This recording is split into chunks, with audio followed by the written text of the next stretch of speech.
mari kita angkat pujian kita, tak tertandingi.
Mari jemaat Tuhan kita bersatu dalam doa. Bapa, kami bersyukur di hari yang indah ini, di Sabat ini, kami boleh kembali bersatu hati untuk sama-sama boleh mau mendengarkan suara-Mu. Sama-sama kami mau bertumbuh, bersama-sama kami mau mengalami Tuhan, lawatan Tuhan, jamahan Tuhan.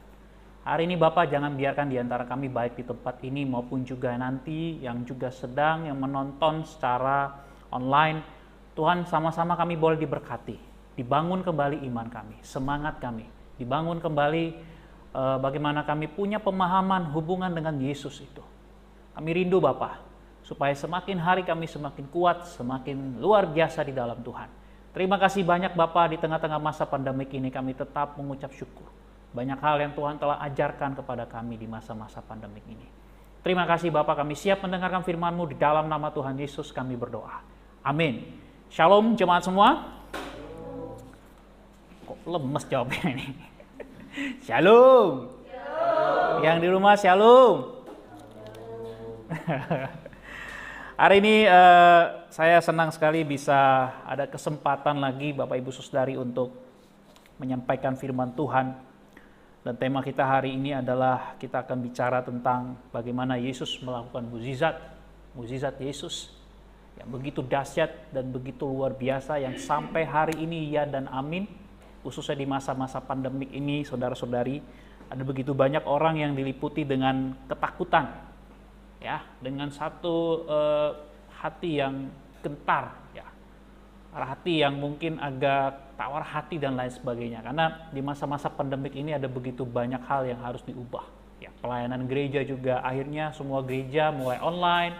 Ya, padahal dulu kita ingat ya, anak-anak muda kalau gereja online dibilang tidak ke gereja gitu ya. Padahal hari ini semua online dan lain sebagainya. Ada begitu banyak perubahan dan sebenarnya Sobat MBC, Tuhan sedang mengajarkan sesuatu kepada kita. Kalau kita mau peka, kalau mau kita tangkap. Apa yang Tuhan mau ajarkan? Artinya memang berita Injil itu harus sampai ke ujung-ujung bumi.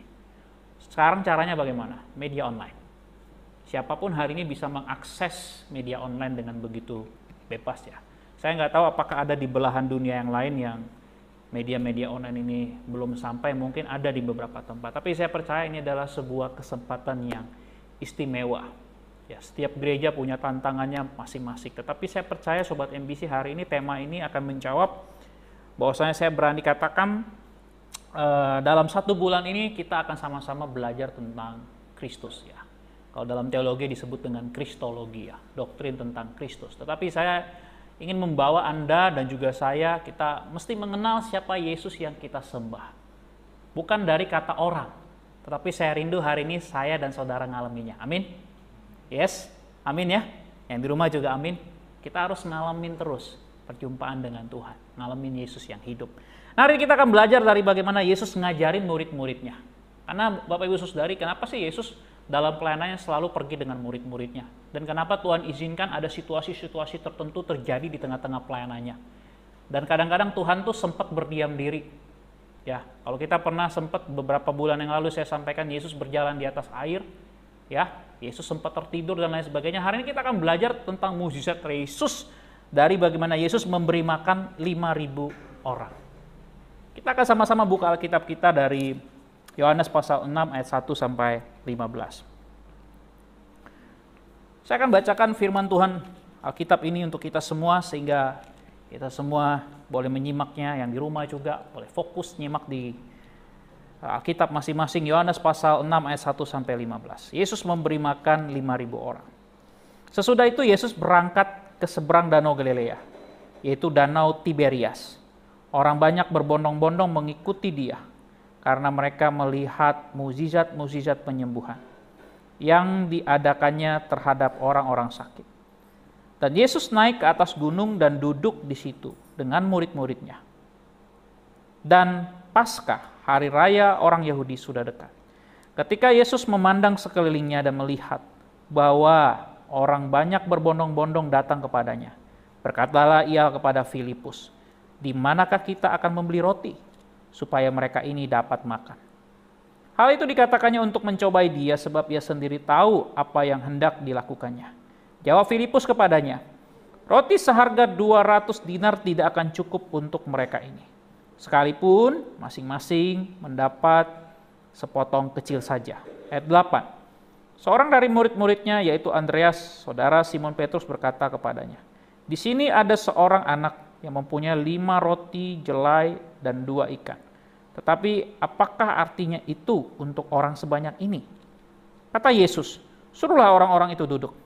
Adapun di tempat itu banyak rumput, maka duduklah orang-orang itu. Kira-kira 5.000 laki-laki banyaknya." Lalu Yesus mengambil roti itu, mengucap syukur, dan membagi-bagikannya kepada mereka yang duduk di situ. Kemudian juga dibuatnya dengan ikan-ikan itu, sebanyak yang mereka kehendaki.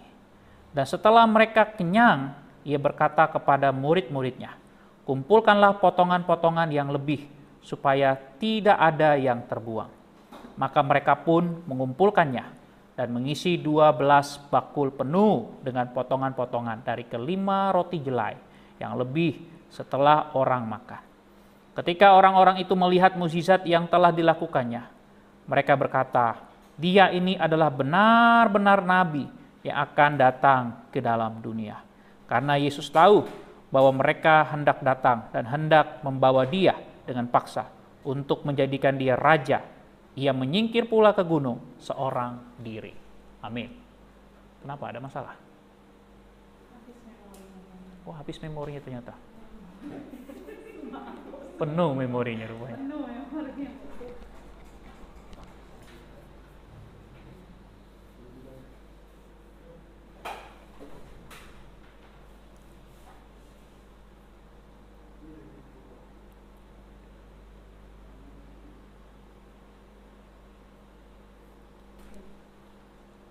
Untung nggak live kita nih. Kalau live banyak distractionnya nih. Oke, kita fokus ya, bilang kiri kanannya. Fokus yuk. Kenapa? Oh, pikir ada sesuatu boleh bantuan. Oke, bilang kiri kanan lagi. Fokus yuk. Oke, Sobat MBC. Dalam bagian ini Yesus memang sengaja ya.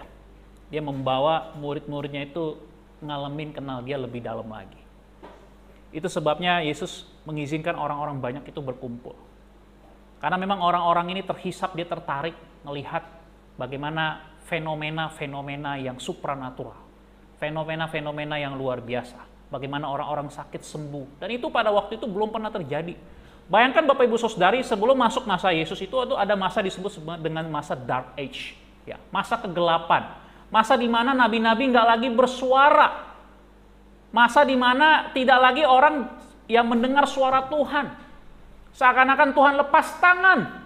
Seakan-akan Tuhan tidak peduli dengan dunia ini. Seakan-akan Tuhan membiarkan dunia ini. Seakan-akan Tuhan membiarkan orang-orang yang mencari Dia. Tidak ada lagi suara Tuhan pada waktu itu. Anda bisa bayangkan Bapak Ibu Saudari betapa keringnya orang-orang pada masa itu. Belum lagi kalau kita lihat kebutuhan dari orang-orang Israel yang mereka secara paksa dijajah. Mereka dibelenggu oleh pemerintahan Romawi. Mereka tidak punya kemerdekaan, mereka tidak boleh sembarang bicara, hidup mereka dibatasi, pajak begitu tinggi dan lain sebagainya. Dan yang paling celakanya Bapak Ibu Saudari, orang-orang yang seharusnya pemimpin-pemimpin agama yang seharusnya memenuhi kebutuhan mereka secara batin ya, secara rohani. Ternyata orang-orang ini menipu mereka. Orang-orang ini hanya mengajarkan sesuatu yang malah makin berat. Orang-orang Farisi, orang-orang Saduki ini justru mengajarkan sesuatu hal yang berat kepada orang-orang yang datang ke bait Allah. Sehingga waktu mereka pulang, mereka rasa letih, lesu, berbeban berat. Anda bisa bayangkan. Ini menjadi sebuah tantangan. Dan Yesus hadir di tengah-tengah masa yang seperti ini Bapak Ibu Saudari. Itu sebabnya ketika Yesus hadir pada waktu itu, kehadirannya menjadi viral. Viewersnya banyak. Berapa kira-kira? Paling nggak di sini ada 5.000 laki-laki. Ya, viewersnya Tuhan Yesus tuh, pengikut Dia. Ya, ada berapa di sini? 5.000 laki-laki. Ini menurut pandangan Yohanes. Belum dihitung perempuannya. Belum yang menikah 2 kali, 3 kali, berapa perempuannya? Waduh. Belum anak-anak. Anda bisa bayangin nggak? Ini viral banget loh, Sobat MBC. Yesus pada masa itu. Viral banget. Karena memang Yesus melakukan sesuatu hal bukan hanya dia mengajar dengan kuasa, tetapi dia juga mengajar dengan kasih. Bilang kiri kanan, Yesus mengajar dengan kuasa dan kasih. Yang di rumah juga bilang, Yesus mengajar dengan kuasa dan kasih. Ini yang membedakan Yesus dari para pengikut yang lain, dari para pengajar yang lain, daripada orang-orang yang pada waktu itu berbondong-bondong mereka melihat sesuatu yang luar biasa. Ini bukan hanya sekedar karisma Bapak Ibu Saudari. Ini bukan hanya Yesus yang karismatik. Ya, memberikan tampilan-tampilan yang menawan, indah dan lain sebagainya. Terserah Anda mau melihat Yesus dari perspektif rambut gondrong atau rambut pendek. Tapi ini nggak hanya sebatas penampilan Bapak Ibu Saudari. Kalau orang viral kan sesuatu ditampilkan kan, betul kan? Ada sesuatu yang menggerakkan orang. Tetapi yang viral hari ini, kemudian dalam beberapa waktu kemudian, beberapa bulan mungkin, dalam mungkin beberapa hari kemudian, bisa jadi tidak lagi viral. Tetapi Yesus beda Bapak Ibu Saudari. Sampai hari ini menurut saya Yesus itu viral Bapak Ibu Saudari. Makanya dalam satu produksi ya, pembuatan film Yesus, The Chosen One ya, itu satu pembuatan film tentang Yesus yang paling baru ya. the chosen. Ya. Itu bagaimana Yesus dilihat sebagai satu pribadi yang sangat humanis, ya, pribadi yang begitu menyatu. Dan memang hari ini kita melihat bagaimana Yesus itu begitu humanis. Dia bukan hanya Allah yang jauh di sana yang tidak dapat didekati, tidak dapat disentuh, tidak dapat dijangkau, tidak dapat berkomunikasi, tidak dapat bercanda gurau. Tetapi hari ini Yesus menghadirkan satu nilai-nilai kerajaan Allah yang dia mau bawa kembali kita untuk melihat. Tentang bagaimana kuasa dan kasihnya itu ngeblend ya istilahnya. Ya. Jadi satu. Dan itu punya taste yang begitu luar biasa. Inilah yang menarik Bapak Ibu Saudari orang untuk datang kepada Yesus. Bukan hanya sekedar kita bicara, sekalipun dalam bagian ini kita lihat bagaimana orang-orang itu melihat mukjizat penyembuhan yang diadakan terhadap orang-orang sakit. Tetapi lebih daripada itu orang merasakan satu sentuhan yang dahsyat dari kasih Allah. Yang sebelumnya mereka begitu kering seperti tanah di padang yang kering, yang sudah retak pecah tanpa harapan. Dipacul pun tidak bisa mengeluarkan apa-apa lagi. Tanam apapun tidak bisa. Tapi Yesus hadir. Dia memberikan satu guyuran kasih. Air yang luar biasa. Yang menjawab setiap kebutuhan mereka. Nah Bapak Ibu Saudari, kalau kita bicara mukjizat Yesus, maka hari ini saya mau 3 aspek, 3 hal yang saya mau sharing kepada semua kita di tempat ini. Yang pertama Bapak Ibu Saudari, ketika kita bicara tentang mukjizat Yesus itu selalu menyentuh ya pembentukan iman dan karakter orang percaya. Itu ayat 5-10. Dalam hal ini Filipus sebagai murid Yesus mau melihat bagaimana Filipus dia punya respon. Yesus juga mau melihat bagaimana murid-murid yang lain punya respon. Di situ ada Andreas, ada Petrus, ada Filipus yang jelas-jelas merespon sesuatu dari Tuhan. Dan di situ ada bagian di mana Yesus mau melihat bagaimana mereka melihat sebuah masalah yang muncul di tengah-tengah situasi itu. Nah Bapak Ibu Saudari, kadang-kadang kita mau berdoa minta mukjizat, betul nggak? Biasanya orang yang minta mukjizat itu pasti selalu sebelumnya pendahuluannya itu ada masalah. Betul ya? Selalu ada masalah, ada pergumulan. Selalu bicara orang kalau mau minta mukjizat ada sesuatu yang dia inginkan secara supranatural itu terjadi. Ada sesuatu yang tidak mungkin menjadi mungkin. Ada sesuatu yang tadi mungkin orang ngalami entah itu sifatnya sakit yang tidak bisa diobatin menjadi sembuh secara supranatural. Atau dari segi keuangan bisnis Anda mengalami kebuntuan, punya hutang yang luar biasa banyak, tapi kemudian Anda menemukan jalan keluar, terobosan-terobosan, tiba-tiba ada satu bisnis di mana Tuhan membuat bisnis Anda itu menjadi berhasil dan bisa membayar hutang Anda dan sebagainya. Atau mungkin ada satu kondisi yang lain yang bisa kita gambarkan ketika kita mengharapkan mukjizat. Ada sesuatu hal, mungkin satu kondisi di mana seseorang bicara tentang hati, ya. Ada orang-orang yang sangat jahat, mungkin itu adalah anak kita, terbelenggu dengan narkoba dan lain sebagainya. Tidak ada lagi harapan, tidak mempan lagi khotbah, tidak mempan lagi dikatain apa-apa, dinasihati tidak mempan. Tetapi kemudian anak ini kemudian mengalami Tuhan, disentuh oleh Tuhan, lalu dia mengalami perubahan. Nah Bapak Ibu Saudari, itulah yang selalu diinginkan oleh orang-orang. Termasuk kita hari ini. Begitu juga dalam bagian ini ada sebuah masalah sebelum Yesus melakukan mukjizat. Dan Yesus memang sudah tahu ada masalah yang harus mereka jawab. Inilah kebutuhan orang-orang banyak yang ngikut Yesus. Paling tidak 5.000 orang ini, mereka butuh makan. Mereka butuh makan. Ini kebutuhan yang sebenarnya Bapak Ibu Saudari dapat diselesaikan dengan cara yang mudah. Suruh aja mereka pulang. Pergi ke kota-kota yang ada sekitar situ. Desa-desa yang lain. Nggak usah dipeduliin. Ya. Itulah di pikiran Filipus. Pikiran yang sangat logis. Bahkan dia menjelaskan secara terperinci, Tuhan, ya, roti seharga 200 dinar tidak akan cukup untuk mereka ini. Sekalipun masing-masing mendapat sepotong kecil saja. Saya nggak tahu ukurannya berapa. Jadi kalau sepotong kecil aja tuh artinya tuh paling nggak segini ya. Kayak roti perjamuan kudus ini. Itu pun nggak cukup. Dan juga nggak akan mungkin gitu. Filipus mencoba mencerna pertanyaan Yesus dengan logika. Salah nggak Boksu? Nggak salah. Nggak salah. Karena Filipus punya perspektif. Dia punya cara pandang. Lalu bagaimana dengan respon murid-murid yang lain? Ternyata murid-murid yang lain juga punya respon yang berbeda. Seorang dari murid, ya, yaitu Andreas, saudara Simon Petrus, berkata kepadanya, di sini ada seorang anak yang mempunyai 5 roti jelai dan 2 ikan. Tapi apakah artinya itu untuk orang sebanyak ini? Ya, kalau kita baca di Injil Sinoptis yang lain, ya, seorang anak kecil itu diperhadapkan. Ya. Baik dalam Matius 14 ayat 13 sampai 21 maupun Lukas pasal 9 ayat 10 sampai 17 dan Markus 6 ayat 32 sampai 44. Seorang anak kecil yang cuman ya punya 5 roti dan 2 ikan ini menjadi solusi di tangan Tuhan. Tetapi Bapak Ibu Saudari, kita jangan dulu lihat kepada mukjizatnya. Tetapi dalam bagian ini Tuhan sedang membentuk iman dan karakter mereka sebagai murid-murid. Juga hari ini kita sebagai orang percaya melihat sesuatu itu.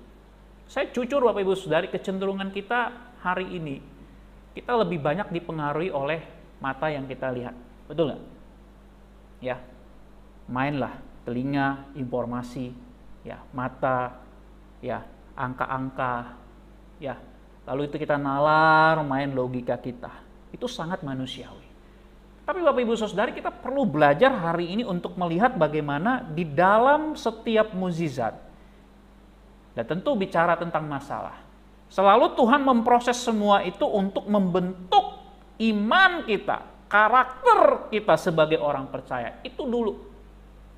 Sehingga ini bisa menjawab pertanyaan, kenapa orang melakukan mukjizat untuk si A, tetapi tidak untuk si B, atau sebaliknya.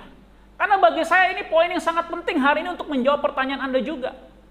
Yang sedang Allah bentuk itu bukan hasilnya Bapak Ibu Saudari, tetapi prosesnya. Tetapi prinsipnya kita mau ambil mukjizat Tuhan itu sampai hari ini ya dan amin terjadi. Karena mukjizat itu Tuhan yang beri, bukan kita yang beri.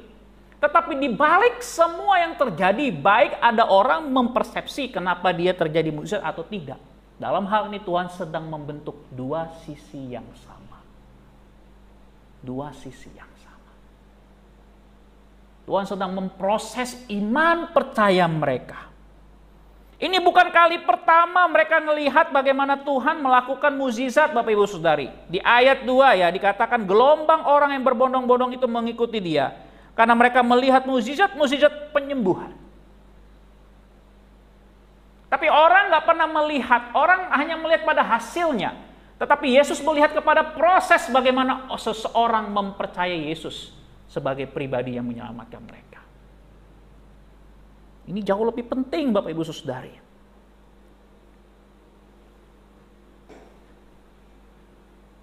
Suatu hari di sebuah kebaktian di gereja Presbyterian di Amerika Serikat,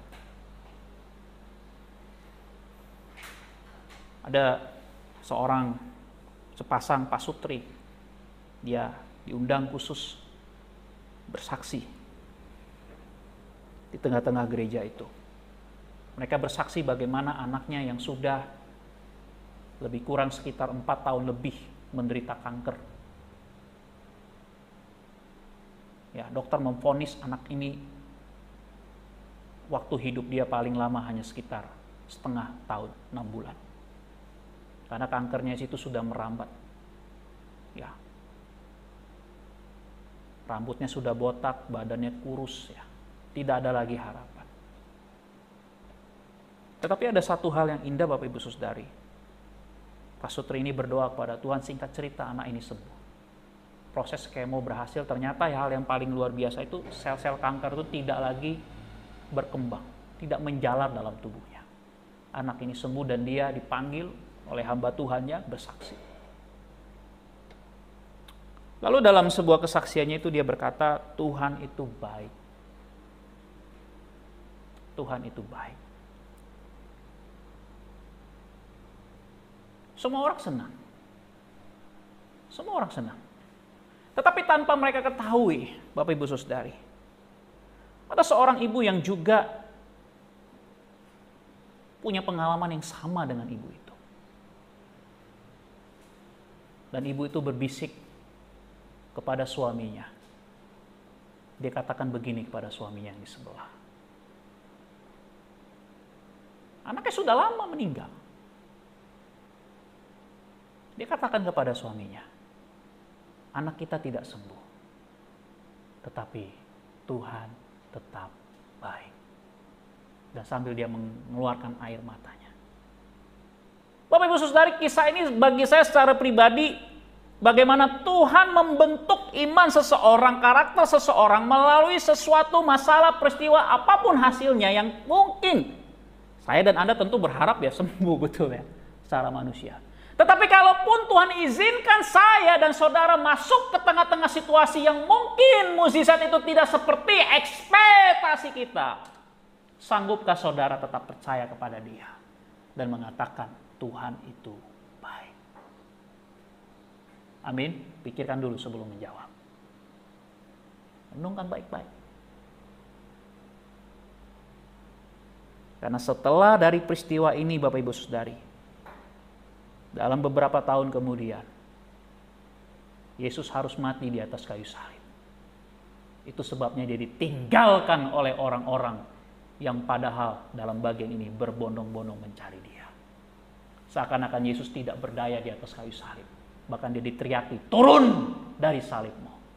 Tetapi Yesus tidak mau turun. Dia taat. Seakan-akan ekspektasi mereka, pengharapan mereka berbeda, berbanding terbalik. Nanti kita lihat di bagian akhir. Itulah yang menyebabkan kenapa Yesus tidak mau bergabung dengan orang-orang yang mau mengangkat dia sebagai raja dalam pengertian raja secara politik untuk menumpas, menghabisi orang-orang Romawi. Karena bukan untuk itu dia datang. Dalam bagian ini murid-murid diproses. Mereka belajar untuk melihat. Yesus mau melihat isi hati mereka. Yesus mau melihat bagaimana mereka memahami, punya iman tentang Yesus. Karakter, kepercayaan mereka diproses oleh Tuhan. Ini satu hal yang luar biasa Bapak Ibu Saudari. Anda dan saya itu setiap hari diproses oleh Tuhan. Saya semakin hari ini Bapak Ibu Saudari, saya semakin belajar. Dalam banyak hal Tuhan tuh ngajarin kita proses yang membentuk kita sehingga kita setiap hari itu semakin kenal Tuhan. Semakin Anda dewasa, maka Anda akan semakin melihat proses pembentukan Tuhan itu begitu indah. Saya malah bersyukur Bapak Ibu Saudari, kami dalam pelayanan selalu diproses Tuhan, ditanam begitu luar biasa.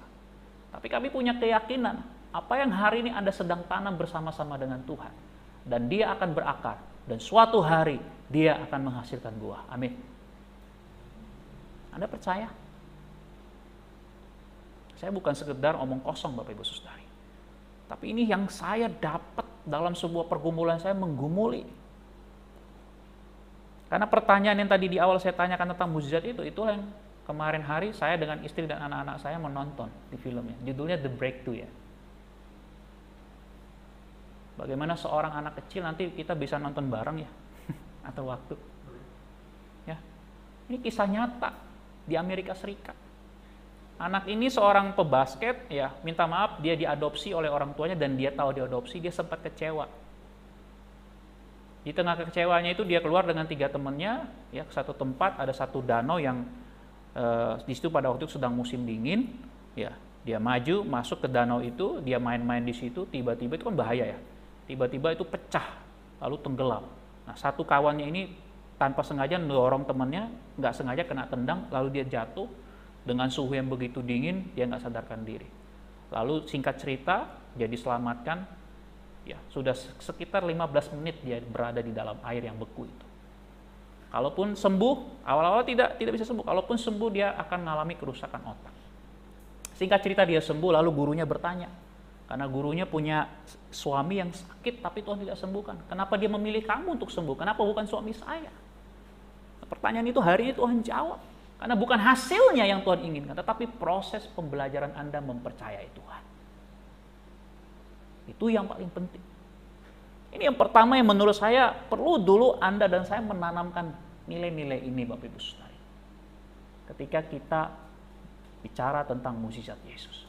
Yesus mau ngajarin prosesnya. You tetap percaya nggak sama Tuhan? Yang kedua Bapak Ibu Saudari, mukjizat Yesus itu menyentuh kebutuhan orang banyak. Ini prinsip yang harus kita bangun. Ayat 11 sampai 13. Dia memberi orang itu makan semuanya. Bahkan ada sisa. Dan dia suruh kumpulin. Orang tertakjub-takjub melihatnya. Tapi ini hal prinsip yang Yesus mau ajarkan juga kepada kita. Bagi Tuhan itu mukjizat itu nyata, kecil. Tapi Anda harus tahu, Tuhan itu nggak akan pernah membiarkan saudara loh. Amin. Dia memenuhi kebutuhan orang banyak itu nggak main-main loh Bapak Ibu Saudari. Dan dia memakai yang sedikit, ya, 5 dan 3 itu. Ya, 5 roti dan berapa? 2, ya, maaf, 2 ikan itu di tangan Yesus. Yang sedikit itu berlipat ganda. Enak banget ya kalau punya alat seperti itu ya. Nggak perlu lagi kita capek-capek ngeliatin saham gitu. Nggak perlu kerja lagi. Bukan itu maksudnya. Tapi Anda lihat ya Bapak Ibu Saudari. Di tangan Yesus. Hal yang tidak mungkin menjadi mungkin. Percaya nggak? Mungkin kalau belum lihat hasilnya orang, aduh. Seperti murid-murid ini, kita kan seringkali gitu ya. Kalau belum lihat hasilnya, ini main nih logika nih. Betul nggak? Yang di rumah. Kalau udah ngelihat hasilnya begini, gampang. Oh amin, percaya. Yes, semangat langsung. Berapi-api. Tapi coba kalau Anda dan saya masuk ke tengah-tengah situasi, apapun masalah saudara, saudara belum lihat hasilnya. Percaya nggak? Mau serahkan nggak? Bagi saya seorang anak kecil ini, dia sedang membawa satu iman yang begitu sederhana, membawa sesuatu yang sedikit itu di hadapan Tuhan. Ini langkah iman Bapak Ibu Saudari. Iman itu bukan pasif ya, dia ada langkah, ada stepnya. Langkah iman sekecil apapun hari ini yang Bapak Ibu Saudari buat itu nggak akan pernah kembali dengan sia-sia loh. Bukan saya yang ngomong, ini Yesus yang ngomong.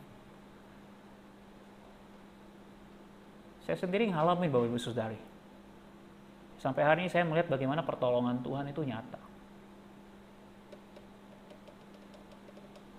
Pernah ilfil nggak Boksu? Pernah ragu nggak? Pernah, karena proses.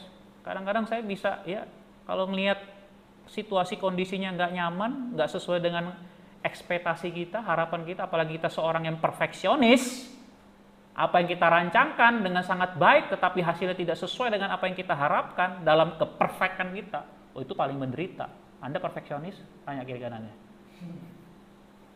Perfeksionis nggak? Hah? Kok kena Boksu? Iya Boksu kena juga, karena gue juga perfeksionis. Udah berjuang Boksu, udah kerja keras, kesana kesini, urat malu udah dihilangin ya. Tapi kok hasilnya begini? Bisnisku begini, studiku begini. Cuman gara-gara salah lingkaran aja dosen nih rese banget gitu. Dosen killer nih. Nggak suka kali dia sama saya. Cuman gara-gara gini doang. Bapak Ibu Saudari. Seringkali kadang-kadang memang ini ya, prinsip yang saya paling nggak suka ya. Nah yang saya sebut sebagai iman pragmatis. Tahu iman pragmatis? Ya. Untungnya apa untuk saya? Hanya mau melihat hasil. Hasil penting Bapak Ibu Saudari. Proses memang tidak mengkhianati hasil. Tetapi kadang-kadang Bapak Ibu Saudari dalam hidup ini Tuhan memproses kita sedemikian rupa. Supaya dia yang Tuhan mau bawa kepada kita. Saya dan Anda bergantung sepenuhnya kepadanya. Bukan kepada berkat-berkatnya, bukan kepada mukjizatnya. Itu dua hal yang berbeda. Bergantung sepenuhnya kepada Yesus. Karena memang Yesus dalam mukjizatnya selalu menyentuh kebutuhan orang banyak dan dia tahu Bapak Ibu Saudari. Sebab Yesus pernah mengajarkan, jangan kamu khawatir. Itu siapa yang ngajarin? Yesus kan? Apa yang kau makan, minum, pakai. Ya. Jangan kamu khawatir. Bunga di padang dia pelihara. Jangan kamu khawatir. Apa? Ya betul dia. Dia bilang lupa. Kenapa? Karena udah nggak khawatir. Jadi lupa apa yang dikhawatirin. Yes. Ini Musa bantu. Lupa. Karena nggak lagi khawatir. Udahlah. Burung pipit dia pelihara. Saya Bapak Ibu Saudara di atas itu tempat tinggal kami itu ada, nanti mau ke atas boleh. Itu ada satu apa namanya tuh? Tempat terbuka gitu. Nah, dari situ saya bisa melihat ada satu hotel di Medan yang cukup mega kalau malam hari itu lampunya bagus. Gak usah sebut merek. Jadi kalau pagi-pagi, siang, kadang sore, itu ada burung, orang bilang apa? Burung yang terbang-terbang coklat itu, burung gereja ya. Nah, dia tiap hari datang ke rumah kami, berkunjung dia. Sepada, ada orang, kalau saya jawab ada, dia lari. Dia datang terbang gitu, ngapain dia? Cari makan. Kadang-kadang ada mungkin nasi-nasi yang jatuh ya, dia ambil, dia makan. Ya. Ada benih-benih yang kemudian ya tanaman-tanaman kami tanam di atas ya, dia makan. Hobi banget dia datang berkunjung sama kami. Saya bisa bayangin ya, Tuhan, kira-kira ya Tuhan, itu kecil sekali loh, kelihatannya biasa. Tapi bagi saya kalau saya merenungkannya Bapak Ibu Saudara, Tuhan tuh memang Tuhan yang memelihara segala ciptaannya. Dia peduli dengan segala kebutuhan yang dia ciptakan, apalagi kita manusia yang digambar, yang dibentuk dalam gambar dan rupa Allah. Anda jauh lebih berharga. Sehingga segala kebutuhan Anda itu Tuhan jamin. Tuhan selalu punya jalan untuk memenuhi kebutuhan saudara dan saya. Itu yang kedua. Yang terakhir, mukjizat Yesus itu berjalan dalam arah menjalankan nilai-nilai kerajaan Allah. Itu dalam ayat 15. Makanya Yesus menolak hendak dibawa dengan paksa untuk menjadikan dia raja. Karena Yesus menolak prinsip tentang Mesias secara politikal, secara politik, dengan cara-cara kekerasan, yang mungkin pada waktu itu dirancang oleh orang-orang pada waktu itu. Tetapi Yesus hanya memahami mukjizatnya itu berjalan selalu dalam jalan menjalankan nilai-nilai kerajaan Allah. Sehingga orang dibawa untuk pindah dari dalam kegelapan kepada kerajaan terangnya Anak yang kasih. Bapak Ibu Saudari, itulah yang dikatakan oleh Paulus. Kita buka dulu Kolose pasal 1 ayat 13. Kolose pasal 1 ayat 13. Kita baca bersama-sama Kolose pasal 1 ayat 13. 2, 3. Ia telah melepaskan kita dari kuasa kegelapan dan memindahkan kita ke dalam kerajaan Anaknya yang kekasih. Oke. Bapak Ibu Saudari, inilah yang Yesus lakukan. Setiap orang yang mengalami mukjizat Tuhan, memang Bapak Ibu Saudari, saya lihat mukjizat belum tentu, sekali lagi ya, belum tentu bisa ngebawa orang percaya. Tetapi mukjizat bisa menjadi cara Tuhan untuk menghantar orang mengalami anugerah Tuhan. Dan tujuan dari mukjizat selalu bicara tentang bagaimana Yesus selalu melakukan ini semua dalam rangka nilai-nilai kerajaan Allah. Dia sedang membawa nilai kerajaan Allah. Karena Yesus datang pada waktu itu sebagai raja yang melayani. Sebagai hamba. Loh, hari ini Bapak Ibu Saudari lihat raja yang melayani siapa? Ada nggak? Ada nggak raja yang melayani? Namanya raja, maksudnya maunya dilayani. Presiden siapa yang paling melayani di dunia? Jadi saya sebut satu nama, maksudnya nih politik nih. Susah juga ya. Tapi biasanya namanya pemimpin, Bapak Ibu Saudara, namanya raja, ya, namanya petinggi, nggak ada yang mau melayani, itu jarang, maunya dilayani. Ya, makanya orang mau jadi raja semua, makanya kacau dunia kita ini. Semua mau jadi raja gimana? Semua mau ngatur. Tapi Yesus enggak. Dia melakukan mukjizat dalam arah menjalankan nilai-nilai kerajaan Allah. Itu sebabnya dia menolak rencana-rencana manusia. Bapak Ibu Saudari, saya diingatkan satu hal oleh Tuhan. Kalau kita mau melihat mukjizat Tuhan, pastikan Anda melihat nilai-nilai kerajaan Allah. Supaya melalui mukjizat yang saudara alami, boleh banyak orang-orang, bukan hanya orang-orang, tapi mulai dari dirimu sendiri. Anda melihat kerajaan Allah itu dalam dirimu. Dan orang-orang yang di sekitar Anda boleh melihat kerajaan Allah itu begitu nyata. Karena Yesus itu nyata, Bapak Ibu Saudari.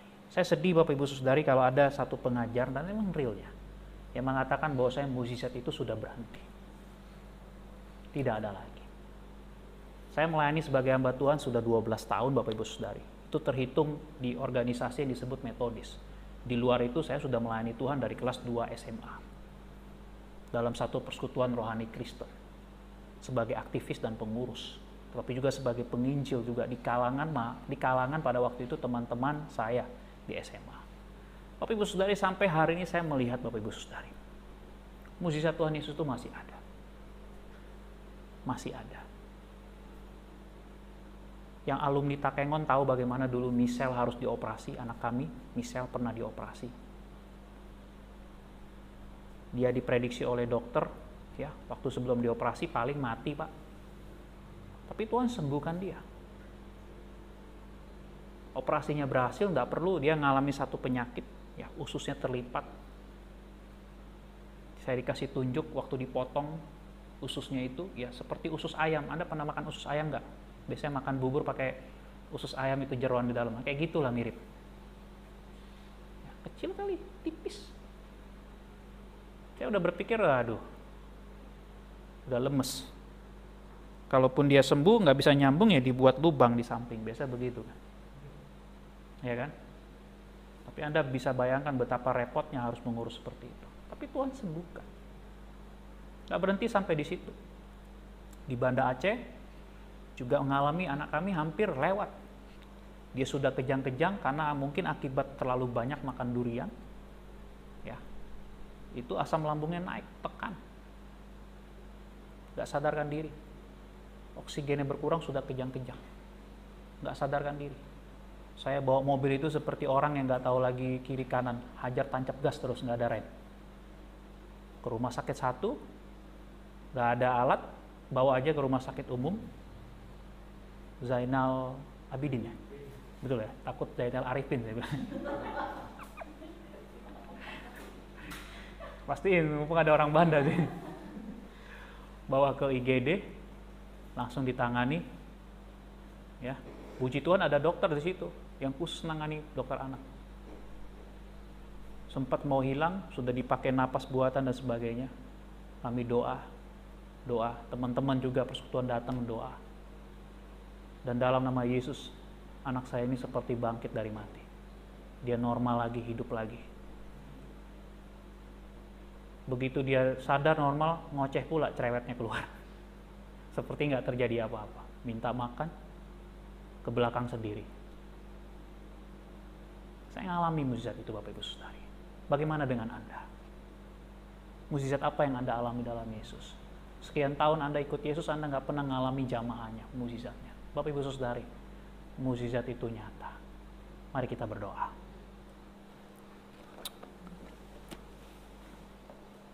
Hari ini saya ngundang kita untuk berdoa pada Tuhan. Apa yang kau butuhkan? Kebutuhan apa sih yang kau butuhkan? Yang di rumah, kebutuhan apa yang kau butuhkan? Sebagai hamba Tuhan, aku juga berdoa rindu supaya Bapak Ibu Saudari ngalami mukjizat Tuhan. Kalaupun hari ini doamu, engkau merasa belum mukjizat Tuhan itu belum nyata. Lihat Tuhan sedang proses engkau. Apakah engkau masih percaya kepadanya? Engkau mungkin hari ini belum lihat hasilnya. Tapi hari ini sebagai hamba Tuhan saya katakan Tuhan sedang proses engkau. Nantikanlah Tuhan. Orang-orang yang menantikan Tuhan tidak akan pernah kecewa. Orang-orang mencucurkan air mata. Dia tidak akan pernah menjadi kecewa Bapak Ibu Saudari. Engkau percaya nggak dengan janji Tuhan itu? Bapak Ibu Saudari, Yesus itu nyata. Dia real. Yesus bukan cerita dongeng. Aku pernah melihat ngalaminya. Aku juga dalam melayani Tuhan 12 tahun, aku punya begitu banyak cerita tentang mukjizat Tuhan memelihara hidupku sebagai hamba Tuhan. Dan aku juga percaya sebagai hamba Tuhan, Allah yang sama aku sembah dalam nama Yesus Kristus. Dia juga akan menunjukkan mukjizatnya dan kuasanya kepada Bapak Ibu Saudari. Apakah engkau percaya? Hari ini di tengah-tengah masa pandemik ini, bangkitkan kembali iman percayamu. Tuhan sedang memproses setiap kita. Naikkan doamu. Apa yang mau kau lihat? Apa yang kau mau lihat, perkatakan. Jangan apa yang kau rasakan, kesulitan itu, beban itu, jangan itu yang kau perkatakan. Perkatakan dengan iman apa yang kau mau lihat dalam nama Yesus. Kau mau minta apa? Bawa apa yang ada padamu. Hari ini kau cuma punya apapun juga yang sedikit itu kau bawa. Kalau kau bawa di hadapan Tuhan, kau serahkan di tangan Tuhan. Tuhan akan ubah yang sedikit itu menjadi luar biasa. Di tangan Tuhan apa yang kau bawa itu akan Tuhan berkati dan kau akan melihat bagaimana mukjizat Tuhan. Allahku akan memenuhi segala kebutuhanmu menurut kekayaan dan kemuliaannya. Yakinkan janji Tuhan itu dalam hidupmu. Saya mau berdoa untuk setiap Bapak Ibu Saudari, juga untuk yang di rumah. Bapa, dalam nama Yesus, berkati setiap Sobat MBC, Bapak Ibu Saudari tempat ini. Supaya setiap kami ngalamin Tuhan. Dalam 1 bulan ini kami mau belajar tentang Yesus lebih banyak. Oleh karena itu biarlah Yesus, Engkau bertata di tengah-tengah gerejamu. Sebab Engkau Yesus kepala atas gereja, atas MBC ini. Engkau adalah kepala atas kami, kepala atas keluarga kami. Kami mau lebih kenal lagi dengan Yesus. Kami lebih mau dekat dengan Yesus. Kami mau punya connection yang lebih lagi dalam dengan Yesus. Tumbuhkan kepada kami Tuhan rasa haus dan rasa lapar tentang Yesus. Ajar kami Tuhan untuk fokus lihat pandang tentang Yesus.